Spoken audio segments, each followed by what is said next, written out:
Hi guys! So yun, dito na nga kami ngayon sa Diagnostic Center at ito nga si Laya, kukunan na siya ng ihi at dugo. Pasalamat na lang talaga kami dahil mayroong pinakamalapit sa amin ng mga ganito. At habang nga kinukunaan si Laya ng gano'n at grabe naman talaga yung feeling ko na parang nakakaiyak, ba't nagkakasakit yung mga baby namin. Kaya sumamilin nga dito ay maluwa-luha na. Kabado 20 nga kami kasi sa mga giging result ng kung ano man ang sakit ng ating baby Laya. Nagdasal nga kami dito na sana wag naman na sobrang lubha naman. Dito nga tapos na kuhaan ng dugo si Laya, hintayin na lang namin na umaihi siya para makuhaan naman, ma-check naman ang kanyang ihi. Inabot nga kami dito ng 30 minutes at ayun, hindi pa rin naihi ang ating baby Laya. Nagtataka nga kami dito ng mamilin dahil kanina pang alas 11 pagising niya hanggang ngayon 2 PM ay hindi pa rin siya naiihi. Tubig naman siya ng tubig at ito pa nga dumedede pa rin siya kay mamilin. Ang ginawa lang namin dito ng mamilin pill kasi namin naiihi siya, inuuto-uto na lang namin na mag-yupiton kami at bibili kami ng toys. Basta nga lang umihi siya. Nag-agree nga dun si Laya guys at maya nagpunta na sa CR at ayan na guys, nakaihi na siya. Tumalab nga yung pag-uto-uto namin ng mamili na pupunta kami sa UP Town na afternoon, kakain kami sa Jollibee at ayan guys, sa tricycle na kami dito at pupunta na kami ng UP Town dahil tuto pa rin natin yung sinabi natin kay Baby Laya. Sinad na rin dito ng mamili yung result ng medical ni Laya at ayan guys, good news! Okay naman daw yung result at continue na lang daw yung medicine ni Laya guys. Kaya kami dito ng mamili, tuto pa rin namin yung sinabi namin kanina kay Laya na bibili tayo ng toys at kakain tayo sa Jollibee sa UP Town. Nandito na nga pala kami ngayon sa Toys R Us dito sa may UP Town at ayan guys, yung pangarap nila na toys ay bibili namin.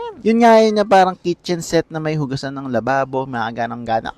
2,000 nga yun guys, first time namin bibili ng mamili na ganong kamahal ng toys. Bugso na rin ang damdamin guys kasi walang nangyaring masama kay Laya, yung mga result is okay. Kaya ayun, tuwang-tuwa kami dito ng mamili at ayan guys, yung hawak ni Laya, port cut daw yan, ng aeroplano worth 1.9. Napasabi na nga lang kami dito ni mamili na ang mahal talaga magkasakit. Anyway guys, let's move on. Ito na kami ngayon sa Jollibee. Siyempre guys, hindi lang to pag-treat kay Laya is talagang nagutom talaga kami dito. Paano nga kasi nagising kami ng 11 at ngayong alas 3 guys, ito pala yung kain namin. Nagkape lang ako sa bahay at si Mamilin. As usual guys, sa mga nakakilala kay Mamilin, nagpapapak lang yan ng gatas. Pero sarili niyang gatas guys, hindi yung gatas ni Kat na bona. So yun guys, after nga din namin kumain, pinainom na namin si Laya ng gamot. Ito nga pala yung Calpol na recommend sa kanya ng kanyang pedya. Pumababa nga ito ng lagnat. At yun guys, effective naman talaga. At ayun nga, salamat dahil hindi mahirap pa inamin si Laya ng gamot. Guys, may sasabihin pala ako about do sa turok-turok kanina ni Laya. Nung kinuhaan siya ng dugo, dito ko na lang sasabihin kasi baka mahirapan pa ako mag-edit pag inuna ko pa siya, di ba? Yung guys, hindi siya umiyak guys for the first time. Nakatingin pa siya sa karayon tapos hindi man lang umusog yung kamay niya pagtusok ng karayong. Wala lang guys, gusto ko lang i-share kasi nakakabilib naman talaga. So yun guys, nakauwi na nga pala kami. So yun guys, thanks for watching. Hope to see you soon all guys. Salamat sa support niyo guys. At salamat din papagaday walang masamang nangyari kay ating baby Laya.